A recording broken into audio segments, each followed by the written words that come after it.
YouTube's presuppositional apologist Dan Marvin has made some bold claims regarding my objections to his presuppositional apologetics. First, I want to read Dan Marvin's response to my moral statement regarding God deceiving Abraham in the Old Testament. And he quotes, I should say, like Razi Zacharias said, you have just invoked a moral law or a standard in raising that claim that your worldview cannot account for. Let me read that again. He quotes, like Razi Zacharias said, you have just invoked a moral law or standard in raising that claim that your worldview cannot account for. Here's my response. I disagree. I can account for you writing to me, and I also can account for the claim that 2 plus 2 equals 4. I can account for the fact that your name is written as Dan Marvin. It is not written as Don Me. Even if I do not fundamentally know the origin of true moral claims, it does not change the fact that I can determine whether a moral claim is either true or erroneous. Let me repeat that again.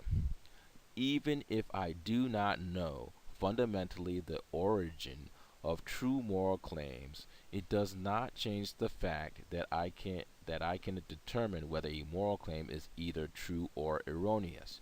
Your belief your belief that you can account for moral claims due to your belief that it originates from God does not mean that you can actually account for them.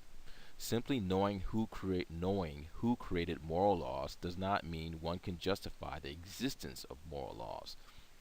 The ontology of moral claims must reflect its existence independent of God.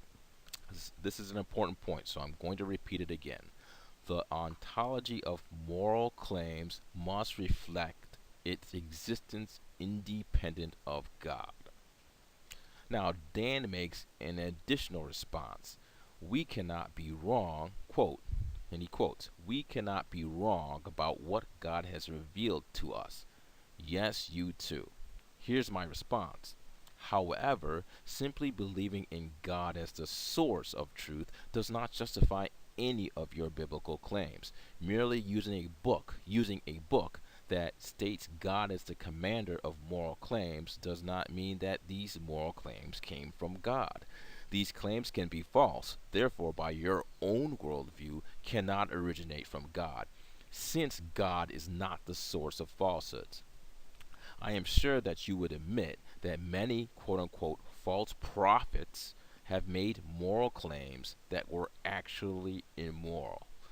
Therefore, stating that God is the authority of any moral claim does not make such a claim true. Even in your own worldview, claims must be justified without God. For an example, if you claim that 2 plus 2 equals 4 is revealed by God, it is meaningless in determining whether such thing is a fact. The methods which are used to determine its veracity are not contingent upon believing God is a source of such truth. This also applies to claims made by biblical authors of the New Testament and Old Testament. Simply asserting that the authors claim to be inspired by God does not justify their claims. The claims themselves have have to be have to be proven true independent from the claim that God is the source of such claims. And I want to repeat that statement again because it's important to understand. The claims themselves have to be proven true independent from the claim that God is the source of such claims. This matches your worldview that God is the only source of truth.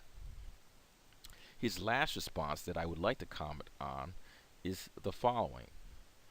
We can be wrong about what we hold as temporary opinions and beliefs.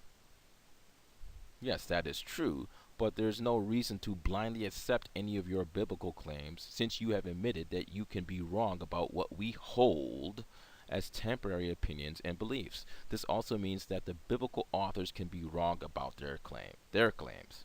Again, this also means that the biblical authors can be wrong about their claims. They can be these can simply be temporary opinions and beliefs.